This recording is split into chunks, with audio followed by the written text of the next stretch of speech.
Deli Göz Moody hikayesi, Harry Potter evreni boyunca en çok gördüğümüzü sandığımız ama aslında en az tanıdığımız o adamla, yani Azkaban zindanlarının %50'sini tek başına dolduran Alastor Moody ile en gerçekçi yüzleşmedir. Savaşın acımasızca öğütüp kendi zihnine hapsettiği bu adam, hayatta kalmak için avladığı canavarların ta kendisine dönüşmek zorunda kalan klinik bir vakadır. Britanya sihir tarihinin en köklü seherbaz hanedanından gelen Moody, 1. Büyücülük Savaşı boyunca affedilmez lanetlere karşı durmuş ve bedenini bu siperlerde taksit kaybetmiştir. Bugün Sihir Bakanlığı'nın bu parlak dehasının mühürlü dosyalarını açıyoruz. Eğer bu videoyu sonuna kadar izlerseniz, onun sadece girdiği kanlı düelloları öğrenmekle kalmayacaksınız. Antik Yunanca'da asla unutmayan intikamcı anlamına gelen isminin kaderini, akademi çevrelerinin koyduğu o ağır travma sonrası stres bozukluğu teşhisini ve o eşsiz sihirli gözünün ardında yatan mürver asa ile ev cini teorilerini acımasız bir gerçeklikle aydınlatacağız. Çoğumuzun yıllarca Barty Crouch Jr. maskesiyle kandırıldığı bu trajik figürün, gökyüzündeki o adaletsiz sonunu keşfetmek için karanlığa yürüyoruz. Hoş geldiniz Büyüce Şura üyeleri. Eğer asalarınız hazırsa, Lumos.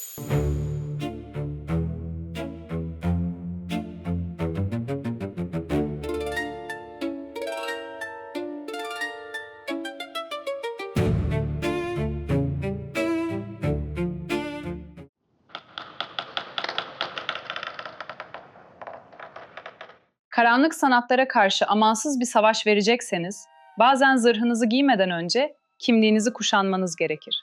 Alastor Moody kimdir sorusunun cevabı, onun efsanevi düellolarından çok daha öncesinde genetik bir mirasta gizlidir.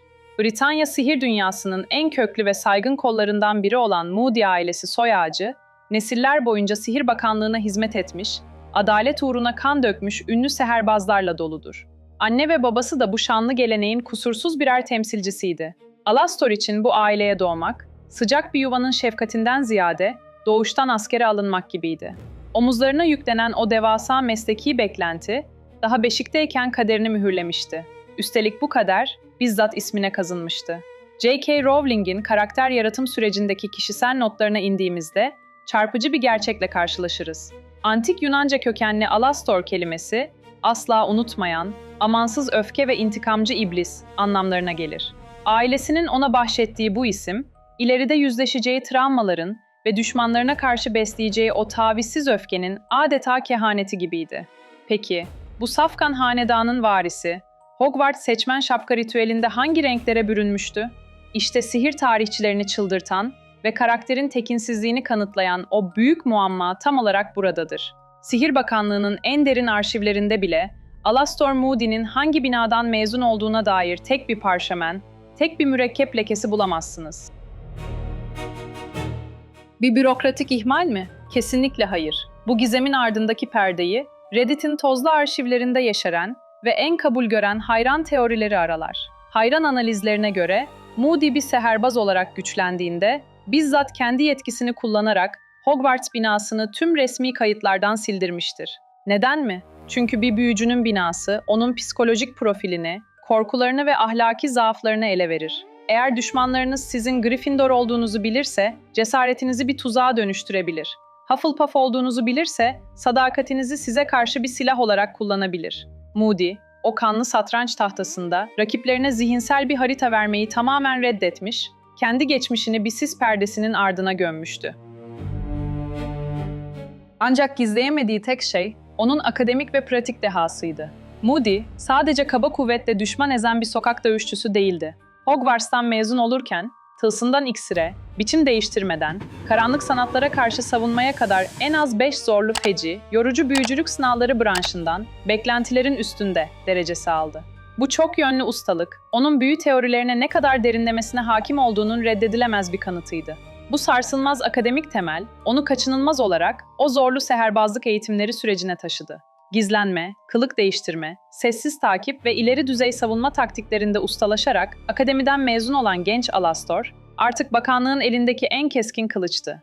O yıllarda bedeni henüz bütündü, yüzünde o korkunç yara izlerinden eser yoktu ve henüz dünyanın ne kadar çirkinleşebileceğini tam olarak görmemişti. Ancak genetik mirası, intikamcı ismi ve sırlar ardına gizlediği zihni, onu ufukta kanlı bir fırtına gibi toplanan o dehşet verici savaşa, Birinci Büyücülük Savaşı'na çoktan hazırlamıştı. Karanlığın yükselişiyle birlikte Alastor Moody'nin o tavizsiz ahlakı ve bedeni, tarihin en acımasız testinden geçmek üzereydi.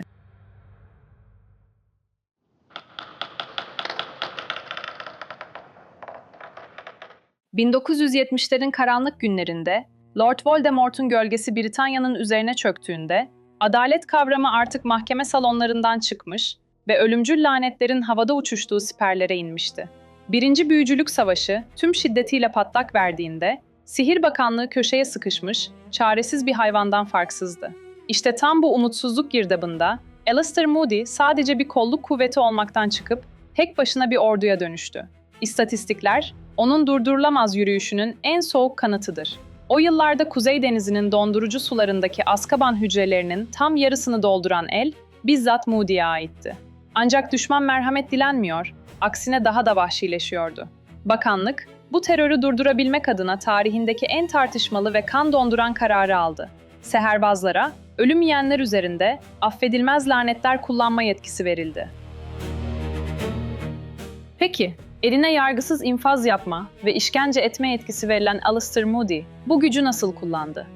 Bugün bile Büyüce Şura arşivlerinde ve devasa hayran forumlarında yürütülen o meşhur "Moody ne kadar zalimdi" tartışması tam bu noktada alevlenir. Fan analizleri onu hiçbir zaman kana susamış bir sadist olarak görmez. Onların tezine göre, tıpkı yıllar sonra Sirius Black ve Remus Lupin'in ihanet eden kıl kuyruğu, gözlerini kırpmadan parçalamak istemesi gibi, Moody de savaşın fırınında acımasızca sertleşmişti.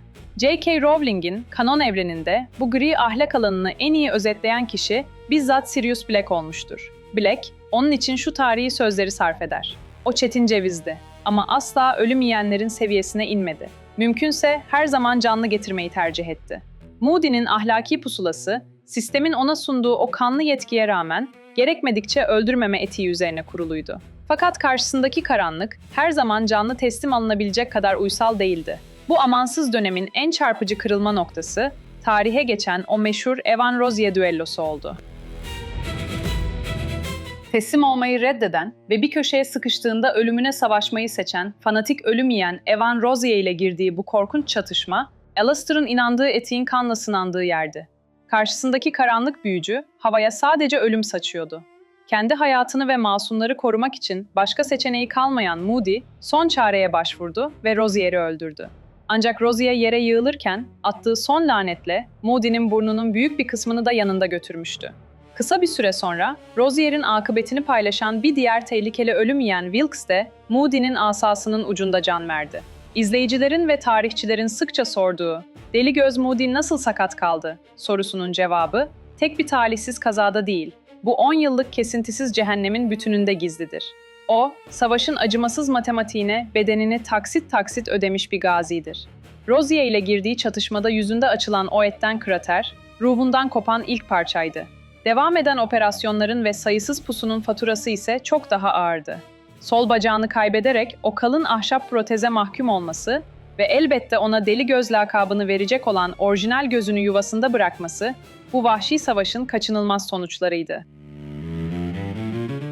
Birinci Büyücülük Savaşı, 1981'de Voldemort'un düşüşüyle görünürde sona erdiğinde, bakanlık zafer kutlamaları yapıyor, sokaklarda havai fişekler patlıyordu.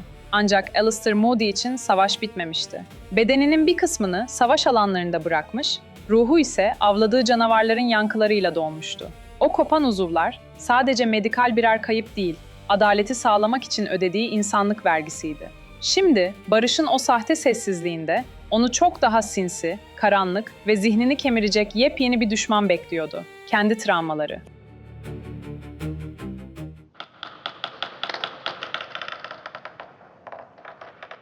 ...1981 yılının sonbaharında Godric's Hollow'da yaşanan o mucizevi geceyle birlikte Karanlık Lord düştüğünde Britanya sihir dünyası derin bir nefes aldı. Büyücüler sokaklara döküldü, kadehler havaya kalktı ve yıllardır süren kabusun bittiği ilan edildi. Ancak Sihir Bakanlığı'nın kutlama ziyafetlerinde bir kişinin koltuğu boştu. Alastor Moody için savaş bitmemişti. Sadece form değiştirmiş, karanlık sokaklardan çıkıp insanların zihinlerine ve maskelerinin ardına gizlenmişti. Barış zamanı, Bir asker için savaşın kendisinden çok daha tehlikeli bir cehennemdir. Moody, silah bırakan eski düşmanların kravat takıp bakanlık koridorlarında dolaşmasını midesi bulanarak izliyordu. Bu iğrenmenin en somut ve sert yansıması, tarihe geçen o meşhur Igor Karkarov mahkemesi sırasında görüldü. Moody, Karkarov gibi sinsi bir ölüm yiyeni, tam 6 ay boyunca bıkmadan, usanmadan takip etmiş ve adalete teslim etmişti. Ancak Karkarov, kendi derisini kurtarmak için mahkemede eski yoldaşlarının isimlerini satmaya başladığında, Moody'nin o tavizsiz öfkesi salonun duvarlarında yankılandı. Dumbledore'un ruh emicilere duyduğu o haklı nefrete karşın Moody, Karkarov'un sunduğu isimleri dinledikten sonra onu hiç acımadan ve doğrudan ruh emicilerin öpücüğüne, Azkaban'ın o dondurucu karanlığına geri göndermek istemişti. Çünkü o, ölüm yiyenlerin barış nutuklarına asla inanmıyordu. Bu keskin güvensizlik hali, 1980'ler boyunca Moody'yi yavaş yavaş kendi içine çeken karanlık bir girdaba dönüştü. Dünyanın geri kalanı tehlikenin geçtiğine inanırken, o her gölgede asasını çeken bir ölüm yiyen görüyor, adım attığı her odanın köşesini şüpheyle tarıyordu. Toplum ve hatta bazı meslektaşları onun davranışlarını deli gözün hezeyanları olarak küçümseme eğilimindeydi. Ancak akademi dünyasından Dr. Louis Freeman'ın ünlü MuggleNet Akademiya podcast'inde ortaya koyduğu o müthiş psikolojik analiz, Büyüce Şura'nın da kabul ettiği acı bir gerçeği yüzümüze çarpar. Moody, basit ve eksantrik bir paranoyak değildir. O, tedavi edilmemiş ve çok ağır, klinik bir travma sonrası stres bozukluğu hastasıdır. Harry Potter evreninde, travma sonrası stres bozukluğu vakaları arasında en trajik olanı şüphesiz odur. Zehirlenme korkusuyla yemeklerini sadece kendi hazırlaması, suikast endişesiyle daima yanından ayırmadığı gümüş matarasından içmesi veya aniden çöp tenekelerine saldırması komik detaylar değil. Zihni paramparça olmuş bir adamın hayatta kalma çırpınışlarıdır. O meşhur, sürekli tetikte ol mottosu, öğrencilere verilen havalı bir öğüt değil. Sevdiklerinin kanını ve kendi uzuvlarını savaş meydanlarında bırakmış bir gazinin, etrafındakilere tehlikenin asla uymadığını haykıran umutsuz bir yakarışıdır. Ve elbette bu kapanmayan travmanın en ürpertici nöbetçisi, onun o oyuk göz pınarına yerleştirdiği sihirli proteziydi. Kaybettiği gözünün yerine taktığı o elektrik mavisi, 360 derece dönebilen ve görünmezlik pelerinlerinin ardını bile görebilen bu nesne, bugün bile evrenin en büyük sırlarından biridir. J.K. Rowling'in notları, bunun savaşta kazanılan efsunlu bir nesne olduğunu söylese de, Moody'nin sihirli gözü teorileri, Reddit'in derinliklerinde bambaşka, karanlık iki ihtimali tartışmaya açar. Birinci ve en popüler teori, bu gözün bizzat Albus Dumbledore'un atölyesinden çıktığını savunur. Unutmayın ki bu protez, evrensel bir mutlaklık taşıyan, hatta ölümün kendisini bile kandırdığı söylenen eşsiz bir ölüm yadigarının, Harry'nin görünmezlik pelerinin içini görebilen, evrendeki tek nesnedir. Akademisyen hayranlar, kadim bir yadigarın büyüsünü ancak ve ancak başka bir yadigarın delebileceğini iddia eder. Dolayısıyla bu gözün, Dumbledore'un elindeki mürver asa kullanılarak, o emsalsiz ve yenilmez güçle efsunlandığı teorisi son derece güçlüdür. İkinci teori ise çok daha organik ve karanlıktır. Bu gözün, kafatasındaki yuvasına sığmayan o devasa boyutu ve nesnelerin, duvarların ardını hissedebilen o üstün sihirli algısı, onun doğuştan sihirli bir yaratığa ait olduğu şüphesini doğurur. Teoriye göre bu göz, yasa dışı ve karanlık bir büyüsel ameliyatla bir ev cininden sökülüp alınmış ve Moody'ye entegre edilmiştir. Ev cinlerinin, asaya ihtiyaç duymayan, duvarları aşan o kadim ve farklı sihir mekanizması, bu gözün neden insan yapımı hiçbir efsuna benzemediğini açıklamaktadır. Kökeni ne olursa olsun, o sihirli göz, barış zamanında dahi asla uykuya dalmayan, dünyanın yalanlarına karşı geliştirilmiş en acımasız kalkanıydı. Fakat ironik olan şuydu ki, duvarların, ahşabın ve pelerinlerin ardını görebilen o emsalsiz göz bile, kendi evinin zemininde onu bekleyen o kusursuz tuzağı, kendi yalnızlığının onu nasıl yutacağını göremeyecekti.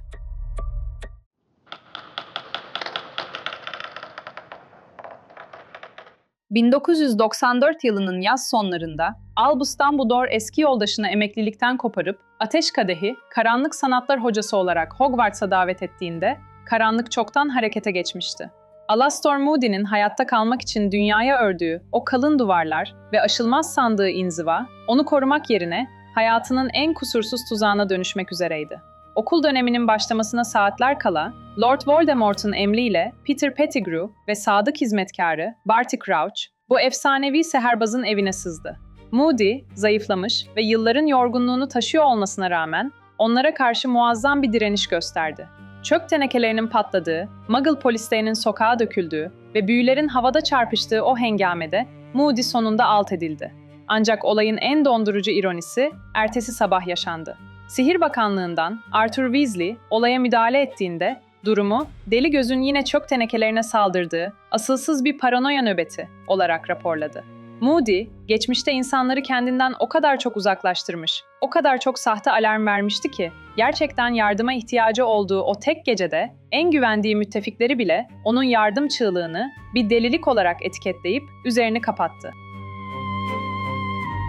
Böylece Alastor Moody, kendi 7 bölmeli sihirli sandığının en dibine hapsedildi. Koskoca 9 ay boyunca bir insanı çıldırtmaya yetecek o zifiri karanlıkta, Imperius laneti altında tutsak kaldı. Yukarıda, Barty Crouch Jr. her saat başı yudumlayacağı çok özlü iksir için ondan saç telleri koparırken, Moody, bedeninin, itibarının ve o güne dek savunduğu her şeyin adım adım sömürülmesini çaresizce hissetti. Peki ama evrenin en zeki, en tecrübeli büyücüsü olan Albus Dumbledore, tam bir eğitim yılı boyunca yanı başında duran bu sahtekarlığı nasıl fark edemedi? Sadece kusursuz demlenmiş bir iksir ve gümüş mataradan alınan yudumlar bu dehşet verici maskaralığı açıklamaya yetmez. İşte bu devasa boşluğu, hayranların yıllardır üzerinde tartıştığı ve Reddit arşivlerinde akademik bir teze dönüşen o ürpertici teori doldurur. Zihnefender anomalisi. Teoriye göre Crouch Jr. sadece fiziksel bir dış görünüş kopyalamadı. Sandığın dibinde esir tuttuğu adamın zihnine, zihnefender sanatıyla acımasızca sızarak onun anılarını, paranoyalarını, tiklerini ve olaylara vereceği pedagojik tepkileri kelimenin tam anlamıyla emdi. Hogwarts koridorlarında yaşananları düşünün. Sahte Moody'nin, Harry'e arkadan saldırmaya kalkan Draco Malfoy'u iğrenç bir korkaklıkla suçlayarak onu bir gelinceye çevirmesi, sıradan bir delilik gösterisi değildi. Bu, 1. Savaşta onuruyla dövüşen gerçek Moody'nin adaletsizliğe vereceği tepkinin birebir aynısıydı. Benzer şekilde 4. sınıf öğrencilerine yasa dışı bir şekilde affedilmez lanetleri göstermesi ve Harry Potter'a Imperius lanetine karşı nasıl direneceğini acımasız uygulamalarla öğretmesi kimsenin gözüne batmadı. Neden batsın ki? Herkes bu sınır ihlallerinin tam da karanlık büyücülerle savaşmaktan aklı uyuşmuş, gerekirse kuralları çiğne felsefesini benimsemiş gerçek Alastor Moody'nin yapacağı şeyler olduğunu düşünüyordu. Crouch Jr. Moody'yi oynamıyordu. Onun o gri ve tavizsiz ahlak kodlarını giymişti. Bu noktada forumlarda Dumbledore'un hataları başlığı altında tartışılan o büyük hayran eleştirisi gün yüzüne çıkar. Dumbledore'un en büyük idari zaafı, öğretmenlerini ve okulun içine aldığı unsurları yeterince denetlememesiydi.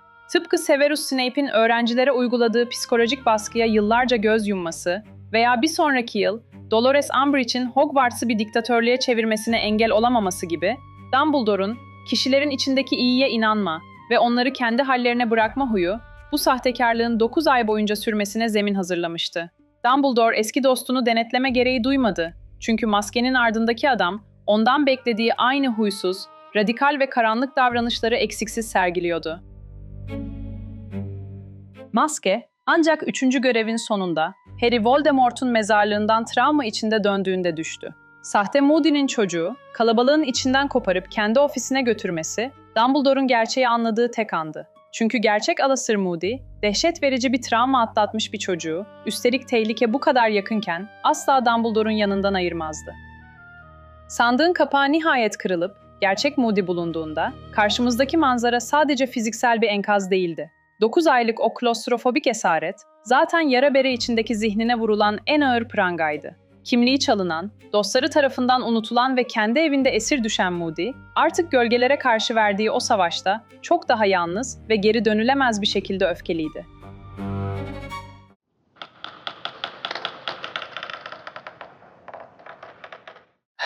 Dokuz aylık zifiri karanlık bir esaretten sonra gün ışığına çıkarıldığınızda dünya artık eskisi gibi görünmez. Alastor Moody, 1995 yılının o sıcak yazında sandığının dibinden kurtarıldığında geriye iyimserlik namına hiçbir şey kalmamıştı. Kendi meslektaşları, yoldaşları ve hatta Albus Dumbledore bile yanı başlarındaki o kusursuz sahtekarlığı fark edememişken Moody kime güvenebilirdi? Cevap basitti, hiç kimseye. Paranoyası artık bir savunma mekanizması değil, onun nefes alma biçimiydi. Gözünün yuvasında sürekli sıkışması, asasını her an lanet savuracakmış gibi tetikte tutması, bu mutlak güvensizliğin fiziksel dışa vurumuydu. Ancak savaş, yaşlı bir gazinin yaralarını sarması için durup beklemezdi. Lord Voldemort gölgelerin arasında ordusunu yeniden toplarken, Moody'nin o tavizsiz taktiksel zekasına her zamankinden daha fazla ihtiyaç vardı. Nitekim 1995 yazında Harry Potter'ı Privet Drive'daki savunmasız evinden alıp güvenli bölgeye taşımak için kurulan öncü kol ekibinin başına bizzat o geçti.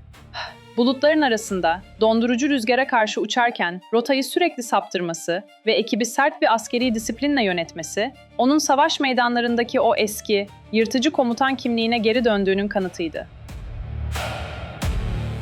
Fakat ruh ne kadar keskinleşirse keskinleşsin, bedenin de kendi acımasız sınırları vardır. Haziran 1996'da Sihir Bakanlığı'nın derinliklerinde patlak veren o kaos gecesi, Esrar Dairesi Savaşı, bu sınırların en sert şekilde test edildiği yer oldu. Zümrüdü Anka Yoldaşlığı üyeleri, ölüm yiyenlerle ölümüne bir çarpışmaya girerken, Alastor Moody, Karanlık Lord'un en tehlikeli ve acımasız adamlarından biriyle, Antonin Dolohov ile yüzleşti. Bu şiddetli çarpışmanın sonunda, efsanevi seherbazımız kanlar içinde yere yığıldı. İlk bakışta bu yenilgi, Moody'nin zayıfladığı yönünde sığ bir izlenim yaratabilir. Ancak Büyüce Şura'nın analitik arşivlerinde ve geniş çaplı hayran tartışmalarında Antonin Dolohov düellosu çok daha derin bir perspektifle değerlendirilir.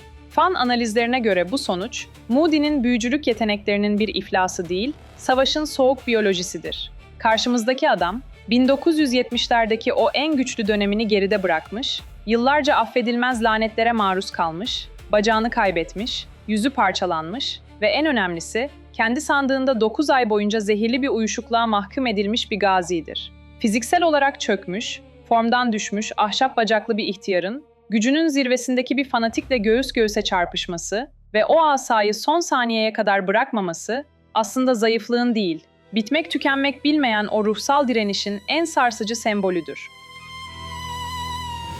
Savaşın temposu hızlanırken, 1997 yılının Haziran ayında Astronomi Kulesi'nden düşen sadece Albus Dumbledore'un bedeni değildi. Yoldaşlığın inandığı o herkese ikinci şans veren merhamet felsefesi de onunla yere çakılmıştı. Zümrüdü Anka Yoldaşlığı başsız, şaşkın ve hedefsiz kaldığında o devasa boşluğu doldurmak için öne çıkan, birleştirici ve tavizsiz tek bir figür vardı. Alastor Moody. Dumbledore'un ölümü, yoldaşlık içinde felsefi bir eksen kayması yarattı. Liderlik asasını devralan Moody, savaşın artık romantik umutlarla değil, acımasız bir şüphecilikle yönetileceğini hemen ilan etti.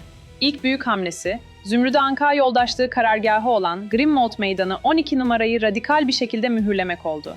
Moody'nin en büyük hedefi, Dumbledore'un yıllarca körü körüne güvendiği, ancak o gece Astronomi Kulesi'nde ihanetini kanıtlayan adamdı. Karargahı o hainin adımlarına karşı korumak için, karanlığın zihniyle düşünen bir avcı gibi kendi güvenlik ağını ördü. Evin girişine yerleştirdiği o meşhur Severus Snape tuzakları, Moody'nin dehasının karanlık yansımalarıydı. Eşikten adım atan bir haini bekleyen şey, Dumbledore'un bağışlayıcılığı değil, doğrudan Snape'i hedef alan, Dumbledore silüetindeki korkunç bir toz hayaleti ve o boğucu dil bağlayan büyüsüydü. Eğer Snape karargahın sırlarını başka bir ölüm yeğene anlatmaya kalkarsa, bu büyü onun dilini geriye doğru kıvırıp nefesini kesecek, sinsi planlarını kendi boğazına dizecekti.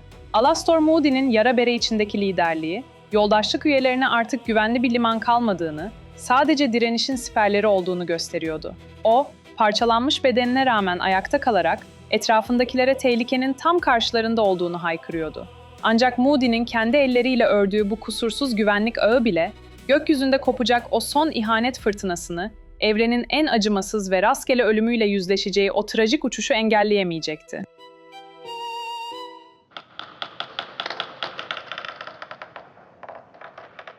Ne kadar paranoyak olursanız olun, asanızı ne kadar sıkı tutarsanız tutun, yanınızda uçan kişinin korkaklığını efsunlayamazsınız. Alastor Moody, hayatı boyunca düşmanlarının zihnine sızmış, her gölgenin altındaki ihaneti hesaplamıştı. Ancak 1997 yılının o puslu Temmuz akşamında, kendi sonunu hazırlayan şey karşısındaki karanlıktan ziyade, arkasını yasladığı yoldaşının zayıflığı olacaktı. Harry Potter'ı Privet Drive'dan güvenli bir şekilde kaçırmak için kurgulanan 7 Potter Savaşı başladığında, Moody kafilenin en zayıf, en güvenilmez ve en çürük halkası olan Mundungus Fletcher ile eşleşmeyi seçti. Bu bir tesadüf veya acemilik değildi. Aksine en büyük riski kendi omuzlarına alarak diğer yoldaşlarını korumayı amaçlayan acımasız bir komutan fedakarlığıydı. Süpürgeler gökyüzüne havalanıp bulutların arasına karıştığında onları sessiz bir gökyüzü değil, ölüm yiyenlerin kurduğu kusursuz bir ölüm ağı bekliyordu. Savaşın soğuk matematiği o an devreye girdi. Lord Voldemort, havada süzülen 7 Potter hedefini gördüğünde tereddüt etmeden rotasını doğrudan Moody'ye çevirdi. Karanlık Lord'un mantığı kesindi. O düşmanlarının zekasına saygı duyardı. Gerçek Harry Potter, elbette bu muhafız ordusunun içindeki en yetenekli, en ölümcül ve en tecrübeli seherbazın yanında olmalıydı. Voldemort, alevler ve siyah dumanlar içinde üzerlerine çullanırken, Moody'nin asası çoktan havadaydı. Ancak hazırlanamadığı tek bir değişken vardı. Yanındaki Mundungus Fletcher, karanlık Lord'u gördüğü an aklını kaçıracak kadar dehşete kapıldı. Moody'nin tüm çığlıklarına, durdurma çabalarına rağmen Mundungus, korkunun verdiği o hayvani güdüyle havada buharlaşarak savaş alanından kaçtı. İşte tam o saniyede efsanevi seherbazın kalkanı çöktü. Mundungus'un kaybolmasıyla havada oluşan o anlık, ölümcül boşluktan süzülen bir lanet, Moody'nin yüzüne çarptı. Bugün bile Reddit arşivlerinde ve geniş hayran forumlarında yankılanan o büyük isyan tam da bu noktada başlar. Moody'nin ölümü neden basit ve bu kadar ucuzdu? Yıllarca Azkaban'ı dolduran, Rozier ve Dolohov gibi isimlerle ölümüne dövüşen bir adamın, destansı bir düello yapmadan, son bir epik söz söylemeden, süpürgesinden geriye doğru kayıp, yüzlerce metreden aşağı çakılması, birçok okuru ve izleyiciyi öfkelendirmiştir. Ancak Büyüce Şura'nın analitik masasında bu ölüm, yazarın bir hatası değil, kusursuz bir felsefi tasarımdır. Bu, Harry Potter'da savaşın gerçekleri üzerine okura atılmış dondurucu bir tokattır. Fan analizleri bu durumu acımasızca özetler. Savaşta ölümler anlamsız, adaletsiz ve tamamen rastgeledir. Şiirsel adalet işlemez. Herkes kahramanca bir tirat eşliğinde ölmez. J.K. Rowling'in 7. kitabın daha ilk bölümlerinde Hedwig'i ve Alastor Moody'yi tek bir asa darbesiyle çaresizce öldürmesinin altında yatan o dondurucu mesaj şudur: Harry'nin çocukluğunu koruyan tüm duvarlar artık yıkılmıştır. Savaş kimseye acımaz. Moody, evrenin en çetin cevizi de olsa, yer çekimine ve ihanete yenik düşen fani, harcanabilir bir asker olarak karanlığa karışmıştır. Ölüm yiyenler iz bırakmamak için bölgeyi temizlediğinde, efsanevi seherbazın parçalanmış cesedi bile bulunamadı. Ancak savaşın Moody'den alacağı şeyler bedeniyle sınırlı kalmadı. Bu trajedinin en iğrenç perdesi, onun hatırasına yapılan o korkunç saygısızlıkla açıldı. Ölüm yiyenler, Moody'nin kafatasından o eşsiz, elektrik mavisi sihirli gözü bir savaş ganimeti olarak söküp aldılar. Aylar sonra Sihir Bakanlığı düştüğünde, karanlık büyücüleri avlamak ve adaleti sağlamak için tasarlanan o efsanevi nesne, yozlaşmış bir faşizmin aleti haline geldi. Dolores Umbridge, sihirli göz denen bu mucizeyi, kendi ofisinin kapısına bir gözetleme kamerası olarak monte ettirdi. Bir ömür boyu, sürekli tetikte ol felsefesiyle masumları koruyan adamın gözü, şimdi masum Muggle doğumluları fişlemek, onları işkence odalarına yollamak için çalışan, pembe hırkalı bir diktatörün röntgencilik aracıydı. Bu, Alastor Moody'nin mirasına yapılabilecek en karanlık tecavüzdü. Aylar sonra Harry, Ron ve Hermione o yozlaşmış bakanlığa sızdığında, Harry, o gözü o kapıda gördüğü an hissettiği iğrenmeyle onu ahşaptan söküp aldı. Ancak bu çalıntı nesne için şatafatlı bir cenaze töreni düzenlenmedi. Ormanın derinliklerinde saklanırken Harry bulabildiği en yaşlı, gövdesi en boğumlu ve en dayanıklı ağacın dibine asasıyla kazdı. Tıpkı Moody'nin karakteri gibi sert ve inatçı olan bu toprak tabakasının altına o yorgun gözü bıraktı. Kozmik bir ironiydi bu. Hayatı boyunca Büyüce Şura koridorlarında adım atan, madalyalar takılan, yüzlerce karanlık büyücüyü zindanlara tıkan o devasa seherbazın son istirahatgahı, mermerden bir anıt değil, İngiltere'nin isimsiz bir ormanında, eski bir ağacın köklerine karışan sessiz bir topraktı. Savaş ondan her şeyini almış, geriye sadece ektiği o acımasız gerçekler kalmıştı.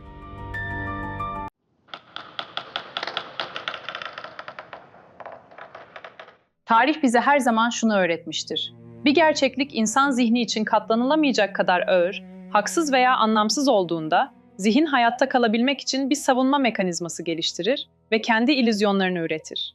Alastor Moody'nin o dondurucu ve sıradan ölümüyle Dumbledore'un gözü önünde aylar süren o utanç verici kimlik gaspı vakası, milyonlarca okurun ve izleyicinin adalet duygusunu derinden yaralamıştır. İşte bu travmatik reddediş, Reddit'in ve karanlık forumların dehlizlerinde, karakteri epik bir mitolojiye geri döndürmeye çalışan bazı fantastik teorilerin doğmasına sebep olmuştur.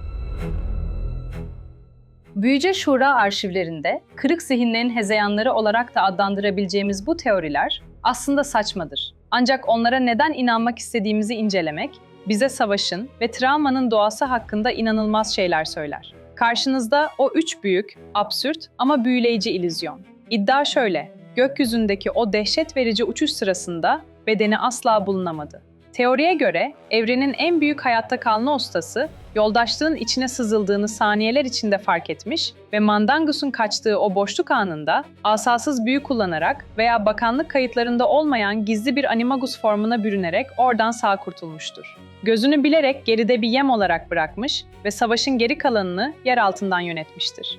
Peki neden kulağa mantıklı geliyor? Çünkü Moody'nin sürekli tetikte ol felsefesini içselleştiren bizler, kendi gölgesine bile kalkan indiren böyle bir dehanın aptalca bir rastlantıyla ölmesini kabullenemeyiz. O, her zaman bir B planı olan adamdır. Bu teori, içimizdeki o sarsılmaz, efsanevi kahraman imajını yaşatma çabasıdır. İşte neden saçma olacağının kanon gerçekliği, Karanlık Lord'un asası şakaya gelmez. Voldemort'un fırlattığı ölüm laneti ve Moody'nin cansız bedeninin yere çakılışı, hem Lord'un kendisi hem de Bill Weasley tarafından açıkça teyit edilmiştir. Moody ölümlüydü ve o gece kibrin değil ama yanındaki korkaklığın kurbanı olarak gerçekten öldü. Bir diğer iddia, Moody'nin etrafındaki tehlikeleri sürekli sezmesi ve çöp tenekelerine saldırması, onun sadece ağır bir travma sonrası stres bozukluğu hastası olmasından kaynaklanmıyordu. O aslında tıpkı Sybil Trelawney'nin ataları gibi bir içgöze sahipti. Gerçekten de geleceğe dair anlık, karanlık görüler alıyordu. Ancak tıpkı Yunan mitolojisindeki Cassandra gibi lanetlenmişti. Yaklaşan felaketleri görebiliyordu ama kimse ona inanmıyor, herkes onun aklını yitirdiğini düşünüyordu. Peki bu teori neden kulağa mantıklı geliyor? Bu felsefi yaklaşım, karakterin yalnızlığını çok daha dramatik ve edebi bir boyuta taşır. Gerçekten de Moody'nin yıllar boyunca verdiği asılsız sandığımız alarmların birçoğu bir noktada haklı çıkmıştı. Bu teori, deliler aslında bizim göremediklerimizi görenlerdir romantizminden beslenir. Neden saçma? Evrende Alastor Moody'nin kahin kanı taşıdığına dair tek bir zerre kanıt yoktur. Onun tehlikeyi sezme yeteneği, göklerden gelen mistik bir fısıltı değil, kan, ter ve kopan uzuvlarla ödenmiş, 10 yıllar süren acımasız bir seherbazlık tecrübesinin ürünüdür. Onun bu askeri dehasını sihirli görülere bağlamak, tırnaklarıyla kazıyarak elde ettiği o taktiksel ustalığa yapılmış büyük bir saygısızlıktır. Diğer iddia ise en absürt ama en çok tartışılan iddia. Teoriye göre Moody, sandığa zavallı bir kurban olarak hapsedilmedi. Sihir Bakanlığı'nın yozlaştığını gören seherbaz, ölüm yiyenlerin planlarını içeriden öğrenmek için Barty Crouch Jr. ile gizli bir anlaşma yaptı ve yer değiştirmesine bilerek izin verdi. Hatta daha uç bir versiyona göre, sandığın dibindeki gerçek Moody, zihnefendar kullanarak yukarıdaki sahte kopyasını bir kukla gibi yönetti ve Harry'e Imperius lanetine nasıl direneceğini bizzat kendisi öğretti. Neden kulağa mantıklı geliyor? Çünkü Dumbledore gibi tarihin en parlak zekasının 9 ay boyunca burnunun dibindeki bu kusursuz maskaralığı fark edememesi okurlara imkansız gelmiştir. Zihin, Dumbledore kandırılamaz. O halde Moody bu işin bilerek içindeydi mantığıyla, hikayedeki o devasa idari zafiyeti kapatmaya çalışır. Şimdi de neden saçma olduğuna kanon gerçekliğiyle bakalım. Alastor Moody'nin gri bir ahlakı olabilirdi ama o yeminli bir avcıydı. Asla bir ölüm yiyeniyle pazarlığa oturmazdı. Dahası, 3. görevin sonunda sandıktan çıkarıldığında yaşadığı o titreme, o fiziksel çöküş ve gözlerindeki o saf öfke bir manipülasyon değildi. Dumbledore kandırılmıştı. Nokta. Ne kadar acı olsa da gerçek dehalar bile körleşebilir ve efsaneler bile kendi evlerinde esir düşebilir. İşte bu yüzden Büyüce Şura olarak bu teorilerin hepsini tozlu arşivlerdeki fantastik illüzyonlar rafına kaldırıyoruz. Alastor Moody'yi epik bir mitolojiye sıkıştırmak, onun insani trajedisini görmezden gelmektir. O, tanrısal yetenekleri olan ölümsüz bir varlık değildi. O, inandıkları uğruna parçalanmayı göze almış, kandırılabilen, yenilebilen ve ölebilen yaralı bir adamdı. Ve inanın bize, onun bu kırılgan ama tavizsiz gerçekliği, uydurulan bütün mitolojilerden çok daha etkileyicidir.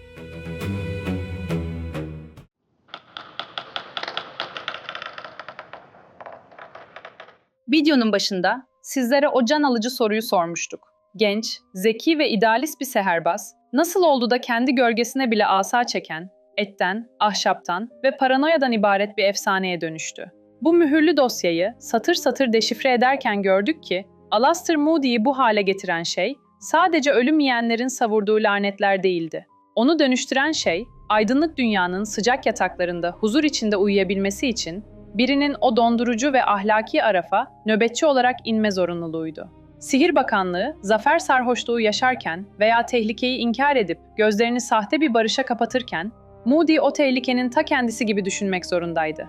O, sihir dünyasının parıltılı şövalyesi değildi. Yatağın altındaki canavarları avlayabilmek için bizzat canavara dönüşmeyi göze alan, yozlaşmış bir huzurun en acı panzehiriydi. Deli Göz, eylemlerinde kusursuz, masum veya lekesiz değildi. Saf adaleti tesis etme uğruna çıktığı bu yolda, kendi etini ve kemiğini siperlerde taksit taksit ödemiş, ruhunu karanlığın o zehirli iklimine rehin bırakmıştı. Fakat onun asıl mirası, Azkaban'ın dondurucu hücrelerine tıktığı o yüzlerce suçlu değildir. Onun en büyük mirası, geride kalanlara aşıladığı o keskin ve acımasız gerçekliktir. O, asasını düşürüp gökyüzünden çakıldığında bile felsefesi dimdik ayaktaydı.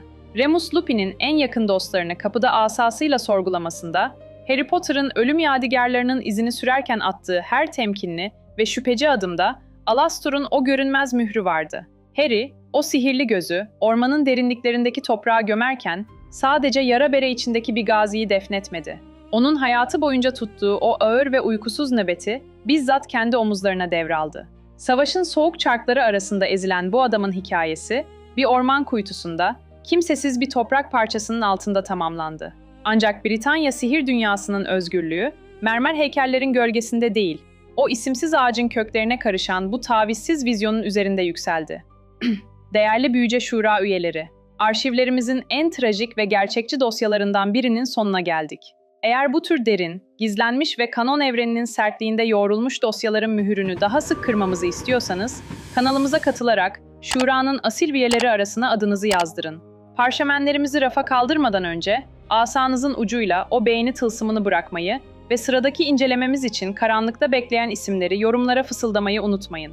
Unutmayın ki, tehlike her zaman en beklemediğiniz anda, en güvendiğiniz maskenin ardında soluk alıyor olabilir. Sürekli tetikte olun. Nox.